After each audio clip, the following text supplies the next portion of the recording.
TSPSC group 1, group 2 తదితర ఉద్యోగాల కోసం టీశాట్ వీక్షిస్తున్నటువంటి అభ్యర్థులందరికీ కూడా టీశాట్ తరపున ధన్యవాదాలు. ప్రిలిమ్స్ కమ్ మెయిన్స్ సంబంధించిన గ్రూప్ 1లో జియోగ్రఫీని మనం చర్చిస్తున్నాం. ఇప్పటివరకు అనేక ఎపిసోడ్లు మనం చూస్తున్నాం. ఈరోజు ఈ సెషన్లో భారతదేశ నదీ వ్యవస్థకు సంబంధించినటువంటి ఇండియన్ డ్రైనేజ్ సిస్టంలో వెస్ట్ ఫ్లోయింగ్ రివర్స్ గురించి మనము పరిశీలిద్దాం. వెస్ట్ ఫ్లోయింగ్ రివర్స్ అంటే పశ్చిమానికి ప్రవహించేటటువంటి నదులు కనుక మనం చూసినట్లయితే మనం 2 విభాగాలుగా వీటిని మనం అధ్యయనం చేయొచ్చు. ఒకటి నార్త్ వెస్ట్ ఇండియన్ సైడ్ నుంచి సెంట్రల్ ఇండియా నుంచి వచ్చేటటువంటి నదీ వ్యవస్థ అంటే లూని, సబర్మతి, మాహి, నర్మదా, తపతి ఇదంతా కూడా ఒక వ్యవస్థ అయితే, రెండవది పశ్చిమ కనుమల నుంచి ప్రవహించేటటువంటి అరేబియా సముద్రంలో డ్రైన్ అయ్యేటటువంటి నదీ వ్యవస్థ. ఇవన్నీ కూడా చిన్న చిన్న నదులు, వీటికి కూడా చాలా ప్రాముఖ్యం ఉన్నటువంటి నదులు ఇవన్నీ కూడా. వీటన్నిటి కూడా మనం ఇప్పుడు చర్చిద్దాం. మొట్టమొదట నార్త్ వెస్టర్న్ ఇండియాలో మనం కనుక గమనించినట్లయితే, సెంట్రల్ ఇండియాలో కనుక మనం గమనించినట్లయితే ఇక్కడ లూని, సబర్మతి, మాహి, నర్మదా, తపతి ఈ నదులన్నీ కూడా ప్రాముఖ్యమైన నదులు.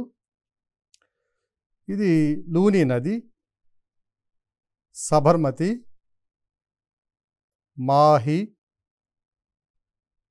నర్మదా, తపతి. లూని, సబర్మతి నది మీద పోయినసారి గ్రూప్ 1లో గ్రూప్ 2లో ఒక బిట్ రావడం జరిగింది. ఇది మాహి, నర్మదా, తపతి. ఈ వెస్ట్ ఫ్లోయింగ్ రివర్స్లో అన్నిటికల్లా పెద్దదైనటువంటి నది, లాంగెస్ట్ అండ్ లార్జెస్ట్ రివర్ వచ్చి నర్మదా నది. మొదట మనము నర్మదా నదిని గురించి కనుక మనం పరిశీలించినట్లయితే, అధ్యయనం చేసినట్లయితే మొత్తం పొడవు వచ్చి 1310 కిలోమీటర్లు. దీని యొక్క గమనాన్ని కనుక మనం చూసినట్లయితే ఈ విధంగా ఉంటుంది ఇది. సో ఇక్కడ వచ్చి గల్ఫ్ ఆఫ్ కంబత్లో డ్రైన్ అవుతుంది, పశ్చిమ తీరంలో అరేబియా సముద్రంలో కలుస్తుంది ఇది. దీని యొక్క జన్మస్థానం కనుక మనం పరిశీలించినట్లయితే అమరకాంతక్ పీఠభూమిలో ఉండేటటువంటి నర్మదా కుండ్ అనే ఒక సరస్సు నుంచి జన్మిస్తుంది. అమరకాంతక్ పీఠభూమి కనుక మనం పరిశీలించినట్లయితే ఇవి వింధ్య పర్వతాలు, ఓకే, ఇవి సాత్పురా పర్వతాలు. వింధ్య పర్వతాలు, సాత్పురా పర్వతాలు తూర్పు మధ్యప్రదేశ్ ప్రాంతంలో ఈస్టర్న్ మధ్యప్రదేశ్ రీజియన్లో 2 విభాగాలుగా విడిపోతుంది. ఓకే, ఈ రేంజ్ ఇది వచ్చి సాత్పురా పర్వతాలతో కలుస్తుంది. ఖైమూర్ రేంజ్ మైకాలా రేంజ్తో కలుస్తుంది. ఈ ప్రాంతంలో ఉన్నటువంటిది అమరకాంతక్ పీఠభూమి. ఈ అమరకాంతక్ పీఠభూమిలో ఉండేటటువంటి అమరకాంతక్ కొండలు లేదా అమరకాంతక్ హిల్స్ నుంచి ఆ ప్రాంతంలో ఉండేటువంటి నర్మదా కుండ్ అనే ప్రాంతంలో జన్మించి మధ్యప్రదేశ్, మహారాష్ట్ర, గుజరాత్లలో తన ప్రయాణాన్ని కొనసాగిస్తుంది. మొత్తం 1310 కిలోమీటర్ల పొడవులో మధ్యప్రదేశ్లోనే 1078 కిలోమీటర్లు ప్రయాణిస్తుంది. తర్వాత మధ్యప్రదేశ్కి మహారాష్ట్రకి మధ్య బోర్డర్గా ఒక 30 కిలోమీటర్లు ప్రయాణిస్తుంది. దాని తర్వాత మహారాష్ట్రకి మరియు గుజరాత్కి మధ్య బోర్డర్గా ఒక 40 కిలోమీటర్లు ప్రయాణిస్తుంది. తర్వాత గుజరాత్లో 160 కిలోమీటర్లు ప్రయాణిస్తుంది. సో అత్యధికంగా నర్మదా నది ఎందులో తన నదీ హరివాణాన్ని కలిగి ఉంది అంటే అది మధ్యప్రదేశ్లో తన నదీ హరివాణాన్ని కలిగి ఉంది. మధ్యప్రదేశ్లో కనుక చూసినట్లయితే 84% నదీ హరివాణం ఉంటే మహారాష్ట్రలో 14%, గుజరాత్లో 2% మాత్రమే నదీ హరివాణం కలిగి ఉంది. ఇక ఈ నది యొక్క ముఖ్యమైనటువంటి అంశాలను కనుక మనం పరిశీలించినట్లయితే ఇది మధ్యప్రదేశ్లో జబల్పూర్ దగ్గరకు వచ్చేసరికి బాగా స్లోప్ డౌన్ అవుతుంది. ఈ జబల్పూర్ దగ్గరకు రాగానే పన్నా ప్రాంతంలో పన్నా వజ్రాలు గని ఆ రీజియన్లో దగ్గరకు రాగానే ఒక్కసారిగా స్లోప్ తగ్గిపోవడం వల్ల కిందకు దూకుతుంది. ఇలా దూకే క్రమంలో ప్రపంచంలోనే ఒక అద్భుతమైనటువంటి జలపాతాన్ని ఇది ఏర్పరుస్తుంది. దీన్నే ధువంధార్ జలపాతం అంటాం. ధువంధార్ వాటర్ ఫాల్స్ అంటాం. ధువంధార్ వాటర్ ఫాల్స్కి మరొక పేరు ఏమిటంటే marble falls. Marble falls. So marble ఫాల్స్ని ఎందుకు పెడుతున్నామంటే ఇక్కడ ఈ మధ్యప్రదేశ్ రాజస్థాన్ బార్డర్ ఈ ప్రాంతం అంతా కూడా పాలరాయికి చాలా ప్రసిద్ధి చెందినటువంటి ప్రాంతం ఇదంతా కూడా. ఈ పాలరాయిని దేశవ్యాప్తంగా అనేక ప్రాంతాలకు తరలించి విలువైన కట్టడాల నిర్మాణంలో ఉపయోగిస్తారు. ఈ జలపాతం ఏర్పడినటువంటి ప్రాంతంలో కూడా కింద అడుగున పాలరాయి అంటే మార్బుల్స్ ఉండడం వల్ల వీటిని మార్బుల్ వాటర్ ఫాల్ అనడం జరుగుతుంది. అదేవిధంగా లోపల ఉన్నటువంటి మార్బుల్స్ కొన్ని 10 అడుగుల లోతులో ఉన్నప్పటికీ ఆ లోపల ఉన్న మార్బుల్స్ కూడా ఖచ్చితంగా మనకి నీట్గా కనపడేటువంటి పరిస్థితి. ఒక రూపాయి బిళ్ళ నాణ్యం దాంట్లో వేసినప్పటికీ కూడా దాన్ని క్లియర్గా మనం చూడగలం. అంతేకాకుండా ఈ వాటర్ ఫాల్ అక్కడ పడినప్పుడు క్లౌడ్ ఆఫ్ మిస్ట్ అనేది ఒకటి ఏర్పరుస్తుంది. క్లౌడ్ ఆఫ్ మిస్ట్ అంటే ఆ వాటర్ ఫాల్ పడడం వల్ల దాని నుంచి పైనుంచి వచ్చే తుంపరలు ఏవైతే ఉన్నాయో అవి దాదాపు 4-5 కిలోమీటర్ల వరకు విస్తరించి ఒక మేఘావృతమైనటువంటి వాతావరణాన్ని ఏర్పరుస్తాయి. అందువల్ల దీన్ని క్లౌడ్ ఆఫ్ మిస్ట్ అని వ్యవహరిస్తున్నాం. దీనికి దిగువన అంటే ధువంధార్ జలపాతానికి దిగువన మరొక జలపాతాన్ని ఏర్పరుస్తుంది. అది సహస్రధార జలపాతం. సహస్రధార జలపాతం. సో నర్మదా నది మీద ఉన్నటువంటి 2 జలపాతాలు మనం పరిశీలించినట్లయితే ధువంధార్ జలపాతము, దీన్నే క్లౌడ్ ఆఫ్ మిస్ట్ అంటాము లేదా మార్బుల్ ఫాల్స్ అంటాము. దాని దిగువన మరలా ఇంకొక జలపాతం ఉన్నదండి, అది సహస్రధార జలపాతం.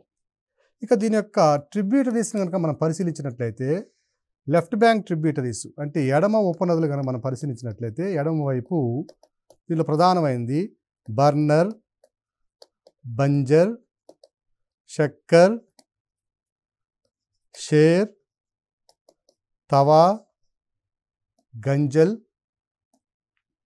మొదలైనవి ఎడమ వైపు ఉన్నటువంటి ఉపనదులు. ఇక కుడివైపు చూసినట్లయితే హిరన్, ఓర్సంగ్, కోలార్, ఇక మరి ఇవన్నీ కూడా కుడివైపు ఉన్నటువంటి ఉపనదులు. వీటన్నిటిలో కల్లా తవా నది అత్యంత పొడవైనటువంటి ఉపనది. ఇక మరొక ప్రత్యేకమైనటువంటి ఉపనదిని చూసినట్లయితే హిరన్ ఉపనది. గుజరాత్లోని గిర్ ఫారెస్ట్ గుండా ప్రయాణిస్తూ అక్కడ ఉన్నటువంటి జీవ వైవిధ్యాన్ని పరిరక్షించడంలోనూ గిర్ నేషనల్ పార్క్ యొక్క జీవ వైవిధ్యాన్ని పరిరక్షించడంలో ఎంతో కృషి చేసి సహాయపడుతుంది. నది తన యొక్క ప్రాముఖ్యతను చాటుకుంటుంది.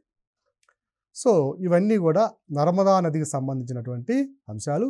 మొత్తం నర్మదా నది పొడవు 1310 కిలోమీటర్లు అయితే అత్యధికంగా తన మార్గాన్ని 1000 కిలోమీటర్లకు పైగా మధ్యప్రదేశ్లో కొనసాగిస్తుంది. నర్మదా నది పైన ఉన్నటువంటి ప్రముఖమైనటువంటి ఆనకట్టల్ని, డ్యామ్స్ని కనుక మనం పరిశీలించినట్లయితే అది హైడల్ పవర్ స్టేషన్ కావచ్చు లేదా మ్యాన్మేడ్ రిజర్వాయర్ కావచ్చు. వీటిని కనుక పరిశీలించినట్లయితే ప్రధానమైనటువంటిది పైనుంచి కనుక మనకు అంటే ఈస్ట్ నుంచి వెస్ట్కి కనుక వచ్చినట్లయితే లేదా నార్త్ ఈస్ట్ నుంచి సౌత్ వెస్ట్కి వచ్చినట్లయితే బర్గీ డ్యామ్, ఇందిరాసాగర్,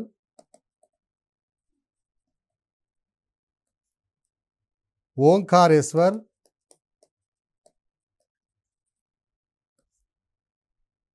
సర్దార్ సరోవర్, మహేశ్వర్ ఇవి ప్రధానమైనటువంటి డ్యామ్లు. ఈ సర్దార్ సరోవర్ గుజరాత్లో ఉంటే మిగిలిన డ్యామ్లన్నీ కూడా మధ్యప్రదేశ్లో మనం గమనించవచ్చు.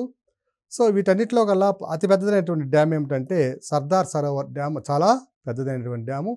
అలాగే దీనికి వల్ల మరొక ఉపనది కూడా ఉందండి. ఆ ఉపనది కూడా భోపాల్ సిటీకి అవసరమైనటువంటి త్రాగునీరుని అందిస్తుంది. ఆ నది పేరు కోలార్ నది. సో భోపాల్కి సమీపంలో జన్మించేటటువంటి ఈ కోలార్ నది నర్మదా నదికి ఉన్నటువంటి ఉపనదిలో చిన్న ఉపనది. దీని మీద నిర్మించబడినటువంటి కోలార్ డ్యాము భోపాల్ నగరానికి అవసరమైనటువంటి త్రాగునీటిని అందిస్తుంది. ఇవి నర్మదా నదికి సంబంధించినటువంటి ప్రధానమైనటువంటి విషయాలు. ఇక మరొక నది, నర్మదా నది తర్వాత రెండవ అతిపెద్ద నది అయినటువంటి తపతీ నదిని కనుక మనం పరిశీలించినట్లయితే, తపతీ నది యొక్క మొత్తం పొడవు 724 కిలోమీటర్లు. It is the second longest and largest west flowing river of India. Narmada నది కనుక చూసినట్లయితే కృష్ణా గోదావరి తరువాత, అంటే గంగా, గోదావరి, బ్రహ్మపుత్ర, కృష్ణ, ఈ నదుల తర్వాత అత్యంత పెద్దదైనటువంటి నదీ వ్యవస్థ నర్మదా నదీ వ్యవస్థ. దాని తరువాత వచ్చినటువంటి రెండవ పశ్చిమానికి ప్రవహించే నదులలో రెండవ అతిపెద్ద నదీ వ్యవస్థ తపతి. దీని మొత్తం పొడవు 724 కిలోమీటర్లు. చాలాసార్లు ఇప్పుడు మనం చెప్పబోయే అంశము గ్రూప్స్లో కానీ సివిల్స్లో కానీ అడిగినటువంటి ప్రశ్న ఇది. నర్మదా నదికి గల మరొక పేరు ఏమిటంటే గిరికర్ణిక. పురాణాల్లో దీన్ని గిరికర్ణిక అంటారు. అలాగే twin of Narmada, hand made of Narmada అని కూడా వ్యవహరిస్తారు. అంటే నర్మదా నది యొక్క చెలికత్తె అని, నర్మదా నది యొక్క కవల అని కూడా వ్యవహరిస్తారు. నర్మదా నది వింధ్యా సాత్పురా పర్వతాల మధ్య ఉన్నటువంటి రిఫ్ట్ వ్యాలీలో ఒక లోయలో ప్రవహిస్తే, తపతీ నది సాత్పురా పర్వతాల దక్షిణాన ప్రవహిస్తుంది. ఈ సాత్పురా పర్వతాల దక్షిణాన ఉన్నటువంటి ప్రవహించే ఈ నది ఎక్కడ జన్మిస్తుందంటే ముల్తాయ్ అనే ప్రాంతంలో జన్మిస్తుంది. ఇది మధ్యప్రదేశ్లోని బేతుల్ జిల్లాలో సాత్పురా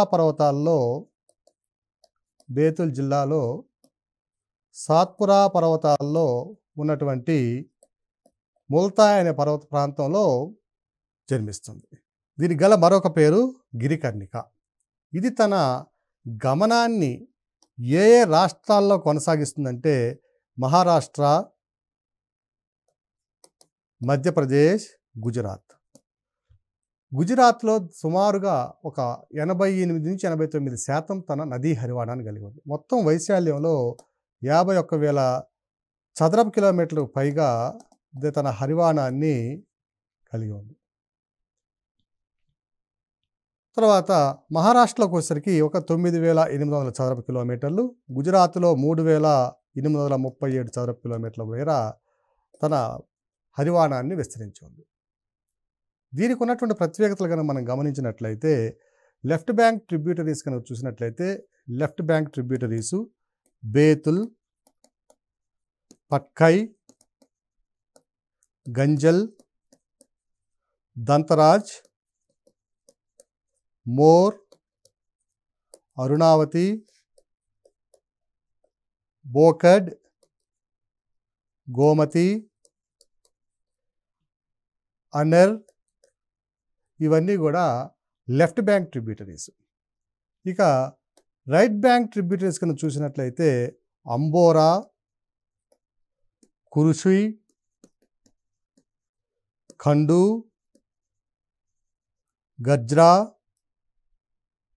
గర్జా, గిర్నా, పూర్ణ,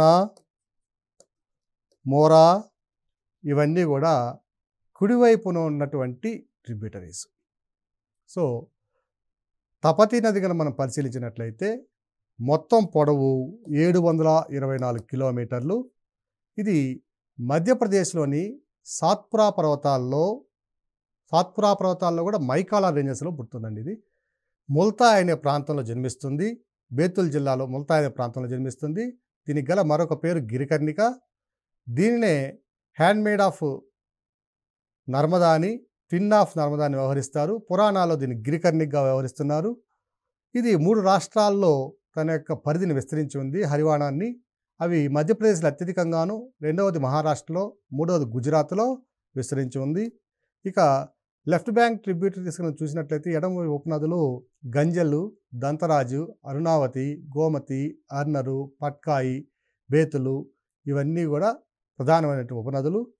కుడివైపు ఉపనదులు కనుక పరిశీలించినట్లయితే గిర్నా, పూర్ణ, కుర్షి, అంబోరా, గర్జా, ఖండు మొదలైనవన్నీ కూడా కుడివైపున ఉన్నటువంటి ప్రధానమైనటువంటి ఉపనదులు. ఇక దీనిపైన ఉన్నటువంటి డ్యాములు కనుక మనం పరిశీలించినట్లయితే హంతనూరు,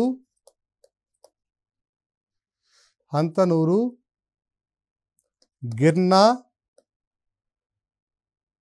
దహిగాం డ్యాములు దీని మీద ఉన్నటువంటి ప్రధానమైనటువంటి డ్యాములు. ఈ 3 డ్యాములు కూడా ఇది హంతనూరు నుంచి మహారాష్ట్రలో ఉంటే గిర్నా, దహిగాం డ్యాములు గుజరాత్లో ఉన్నాయి. ఈ నది యొక్క ప్రత్యేకత ఏమిటంటే మహారాష్ట్రలోని విదర్భ ప్రాంతం గుండా ప్రయాణించి ఆ ప్రాంతాన్ని సస్యశ్యామలం చేయడంలో కొంతవరకు ప్రధాన పాత్ర పోషించడం ఈ నది యొక్క ప్రత్యేకత. ఇది ఈ 3 రాష్ట్రాల గుండా ప్రయాణించి నర్మదా నదికి దిగువన గల్ఫ్ ఆఫ్ కంబత్లో అరేబియా సముద్రంలో కలిసిపోతుంది. ఇవి తపతీ నది యొక్క ప్రధానమైన అంశాలు. ఇక వెస్ట్ ఫ్లోయింగ్ రివర్స్లో దాని తరువాత మరొక నదిని కనుక పరిశీలించినట్లయితే సబర్మతి నది. మొత్తం పొడవు సుమారుగా 370 కిలోమీటర్ల సబర్మతి నది. ఇది 2 నదుల కలయిక. సబర్ మరియు హర్మతి అనే 2 నదుల కలయిక. ఇది ఆరావళి పర్వతాల్లోని దేబార్ సరస్సు అనే ప్రాంతంలో జన్మిస్తుంది. ఆరావళి పర్వతాల్లో దేబార్ సరస్సు ఇది ఉదయ్పూర్, రాజస్థాన్లోని ఉదయ్పూర్ జిల్లాలో ఉంటుంది. రాజస్థాన్లోని ఉదయ్పూర్ జిల్లాలో ఉండేటటువంటి ఆరావళి పర్వతాల్లోని దేబార్ సరస్సు నుంచి జన్మిస్తుంది. ఇది విస్తరించినటువంటి రాష్ట్రాలు కనుక చూసినట్లయితే రాజస్థాను, గుజరాత్ రాష్ట్రాల్లో విస్తరించినటువంటి నది ఇది. సబర్మతి నదికి చాలా ప్రాముఖ్యత ఉంది. ఎందువల్లంటే ఈ సబర్మతి నది ఒడ్డునటువంటి అహ్మద్నగర్ ప్రాంతంలో మన గాంధీ మహాత్ముడు గారు సబర్మతి ఆశ్రమాన్ని నెలకొల్పడం జరిగింది.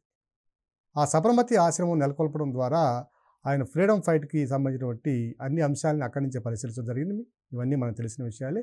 కాబట్టి నది యొక్క మరొక విశేషం ఏమిటంటే ఇది ఎదుర్కొంటున్న ప్రధానమైన సమస్య ఏమిటంటే అహ్మదాబాదు, సూరత్ నగరాల్లో ఉన్నటువంటి టెక్స్టైల్ మిల్సు, దాని అల్లైడ్ కంపెనీస్, అల్లైడ్ ఇండస్ట్రీస్, దాని అనుబంధ పరిశ్రమలు ఏవైతే ఉన్నాయో అవన్నీ వదులుతున్నటువంటి వ్యర్థాలు చాలా వరకు ఈ నదిని కాలుష్య కాసారంగా మార్చేశాయి. సో అత్యంత ప్రధానమైన సమస్య ఏమిటంటే సబర్మతి నదిని ఎదుర్కొంటున్న సమస్య కాలుష్యభరితమైనటువంటి పరిశ్రమల వల్ల ఇది తన ఉనికిని లేదా సహజత్వాన్ని చాలా వరకు కోల్పోయినటువంటి సందర్భాల్లో మనం చూస్తున్నాం. ఇక దీని మీద ఉన్నటువంటి డ్యాములు కనుక మనం పరిశీలించినట్లయితే లేదా ఉపనదులు కనుక పరిశీలించినట్లయితే లెఫ్ట్ బ్యాంక్ ట్రిబ్యూటరీస్ కనుక మనం పరిశీలించినట్లయితే వకులు, సేనిధి, SCONIDHI, దీన్ని సేదిని కూడా అంటారండి, సేనిధి. తర్వాత హత్మతి, వత్ర, మధుమతి ఇవన్నీ కూడా రైట్ బ్యాంక్ ట్రిబ్యూటరీస్ ఇవన్నీ కూడా. ఇక లెఫ్ట్ బ్యాంక్ ట్రిబ్యూటరీస్ కనుక మనం పరిశీలించినట్లయితే సై, సిరి, ధమ్ని ఇవి మరొక వైపు ఉన్నటువంటి ఉపనదులు. సో సబర్మతి నది కనుక పరిశీలించినట్లయితే ఇది మొత్తం పొడవు సుమారుగా 370 కిలోమీటర్లు ఉంటే ఆరావళి పర్వతాల్లో రాజస్థాన్లోని ఉదయపూర్ జిల్లాలో దేబార్ లేక్ నుంచి జన్మిస్తుంది. ఇది తన గమనాన్ని రాజస్థాన్ నుంచి గుజరాత్లో ప్రవేశించి గుజరాత్లోని గల్ఫ్ ఆఫ్ కంబత్ వద్ద అరేబియా సముద్రంలో కలుస్తుంది.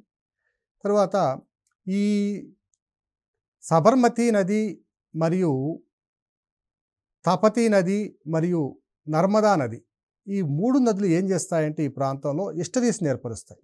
అంటే చిన్న చిన్న దీవుల్ని, ఆ దీవులకు అటువైపు ఇటువైపు నీళ్లు ఉండే విధంగా ఉండితే దాన్ని ఈస్టరీస్ అంటాము. ఈ ఈస్టరీస్ని ఏర్పరిచినప్పుడు వీటిలో ఉన్నటువంటి దీవుల్లో అలియాభట్ దీవ్ అనేది ఒక ప్రధానమైనటువంటి దీవి. అలియాభట్ దీవి, దీన్ని 2-3 సార్లు సివిల్స్లో కూడా దీన్ని అడగడం జరిగింది. ఒకసారి గ్రూప్ 1లో కూడా గ్రూప్ 2లో అడిగినట్లు నాకు గుర్తుందండి. ఇది సబర్మతి నదికి సంబంధించినటువంటి ప్రధానమైనటువంటి అంశాలు. మరొక వెస్ట్ ఫ్లోయింగ్ రివర్ని కనుక మనం పరిశీలించినట్లయితే మాహీ నది. దీని యొక్క మొత్తం పొడవు 583 కిలోమీటర్లు. ఇది మహికంఠ హిల్స్, వింధ్య పర్వతాల్లోని మహికంఠ కొండల్లో జన్మిస్తుంది. మాహీ నది మొత్తం పొడవు 583 కిలోమీటర్లు. ఇది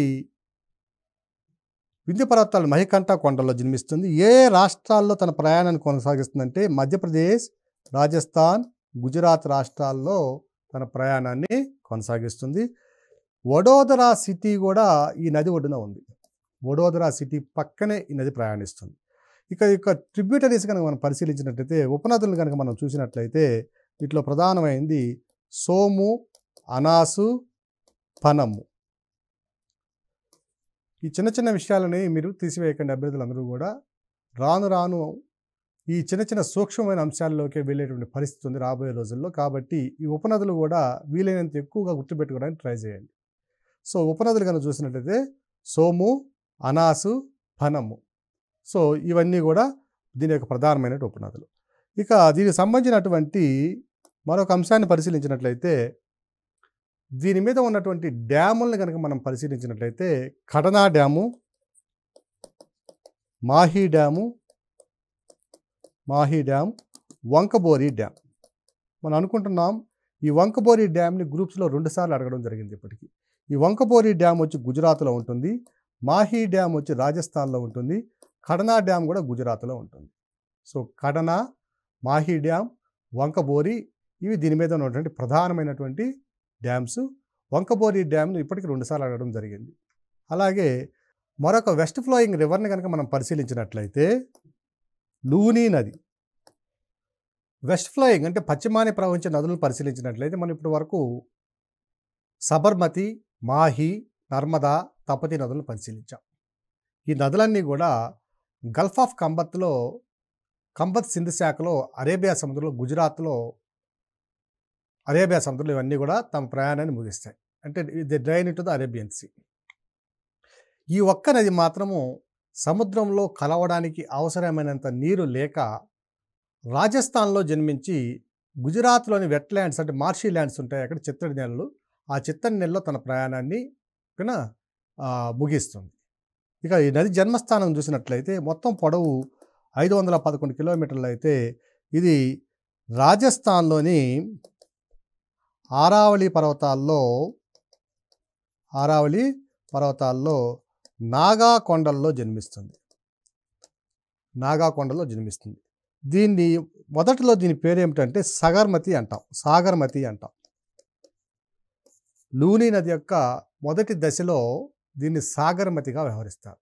రాజస్థాన్లో మరికొంత దూరం ప్రయాణించిన తరువాత అక్కడ సరస్వతి అనే ఒక సరస్సు గుండా ప్రయాణిస్తుంది. ఇది కొంచెం బ్రాకిష్ వాటర్, అంటే సెలనిటీ కొంచెం తక్కువ. బ్రాకిష్ వాటర్కి సెలైన్ వాటర్కి తేడా ఏమిటంటే, సెలనిటీ కనుక 24 గంటలు తక్కువ ఉంటే దాన్ని బ్రాకిష్ అంటాం, 24 కంటే ఎక్కువ ఉంటే దాన్ని సెలైన్ వాటర్ అంటాం. సో ఈ బ్రాకిష్ లేక్ గుండా ప్రయాణించడం ద్వారా అప్పటి వరకు మంచినీటి నదిగా ఉన్నటువంటి ఈ నది ఇప్పుడు ఉప్పు నీటిగా మారుతుంది. సో ఈ సరస్వతి నదితో కలిసిన తరువాత దీన్ని లూనీ నదిగా వ్యవహరిస్తున్నాం. ఈ లూనీ నది మరలా తన దిగువన సరస్వతి నదితో కలిసిన తర్వాత దిగువన మన దేశంలో అత్యంత పెద్దైనట్టు ఉప్పు నీటి సరస్సు సాంబార్ సరస్సు. ఈ సాంబార్ సరస్సు గుండా ప్రయాణించి గుజరాత్లో ప్రవేశించి గుజరాత్లో తన ప్రయాణాన్ని ముగిస్తుంది. గుజరాత్ అక్కడ ఉన్నటువంటి మార్షీ ల్యాండ్స్ ఏవైతే ఉన్నాయో, చిత్తడి నేలలు ఏవైతే ఉన్నాయో ఆ చిత్తడి నేలలో తన ప్రయాణాన్ని ముగిస్తుంది. ఇది లూనీకి సంబంధించినటువంటి అంశం. సో దీని యొక్క జన్మస్థానం ఆరావళి పర్వతాల్లో ఉన్నటువంటి నాగా కొండలు. దీన్ని మొదట్లో సాగర్మతిగా వ్యవహరిస్తున్నాం. తరువాతి దశలో సరస్వతి నదితో కలిసిన తర్వాత ఇది ఉప్పు నీటిగా మారుతుంది.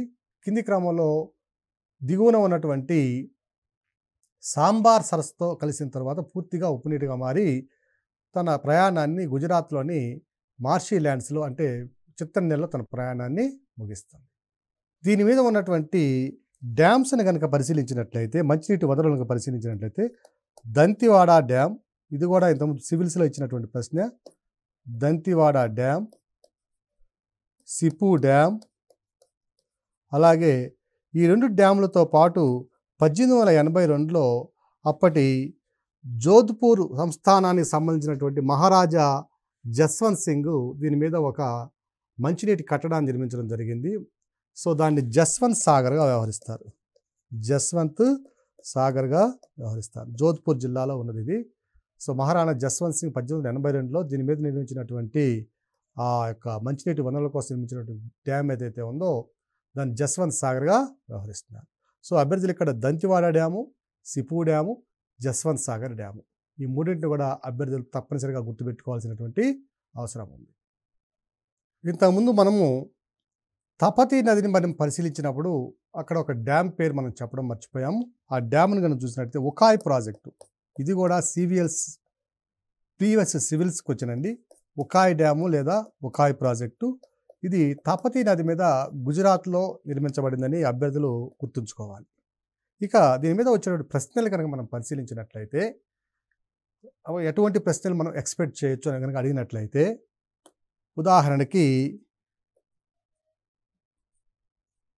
ఇలా మ్యాప్ ఇచ్చి 4 నదులు ఇవ్వడం జరుగుతుంది.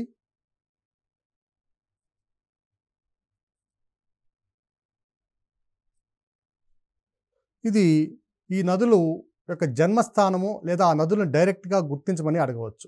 ఇక్కడ చూసినట్టయితే ఇది లూని, సబర్మతి, మాహి, నర్మదా, తపతి. కొంచెం పైకి ఉంటాయండి మ్యాప్లో ఇవి. తపతి. సో ఈ విధంగా లూని, సబర్మతి, మాహి, నర్మదా, తపతి ఇచ్చి వాటిని వరుస క్రమంలో అరేంజ్ చేయమనడానికి అని అడగడానికి అవకాశం ఉంది. అలాగే ఈ 4 నదులు లేదా ఒక 5 నదులు, వీటిలో 4 నదులను ఎంపిక చేసుకొని వీటి యొక్క జన్మస్థానాలను ఇచ్చి వాటిని మ్యాచ్ చేయమని అడగడానికి కూడా అవకాశం ఉంది. ఉదాహరణకి నర్మదా, తపతి, మాహి, సబర్మతి. ఇక్కడ ఆప్షన్స్ వచ్చి అమర్కాంతక్, సాత్పురా, వింధ్య, ఆరావళి. ఈ విధంగా కూడా మనకు ప్రశ్న ఇచ్చి ప్రిలిమ్స్లో మనల్ని ఆన్సర్ చేయమనడానికి అవకాశం ఉంది. ఇప్పుడు చూసినట్లయితే నర్మదా నది యొక్క జన్మస్థానం చూసాం మనం. నర్మదా నది ఎక్కడి నుంచి జన్మిస్తుందంటే వింధ్య పర్వతాలు తూర్పు మధ్యప్రదేశ్లోకి వెళ్ళిన తర్వాత 2గా విడిపోతాయని చెప్పుకున్నాం. పైన ఉన్నదాన్ని కైమూర్ రేంజ్ అన్నాం, ఓకేనా. సో ఈ దిగువన ఉన్నటువంటి ఏదైతే ఉందో అది వచ్చి దానికి దిగువన ఉన్న సాత్పురా పర్వతాలతో మీట్ అవుతుందని చెప్పాం. ఆ మీటింగ్ పాయింట్ ఏమనుకున్నామంటే అమర్కాంతక్ పీఠభూమి అనుకున్నాం. సో మనం ఇంతకుముందు డిస్కస్ చేసుకున్నట్లుగా నర్మదా నది యొక్క జన్మస్థానాన్ని చూసినట్లయితే అది అమర్కాంతక్ పీఠభూమి. అలాగే తపతీ నది కనుక చూసినట్లయితే తపతీ నది కూడా సాత్పురా పర్వతాల్లో మధ్యప్రదేశ్లోని తూర్పు ప్రాంతంలో బేతుల్ జిల్లాలో జన్మిస్తుందని చెప్పుకున్నాం. సో తపతీ నది యొక్క జన్మస్థానం చూసినట్లయితే సాత్పురా పర్వతాలు.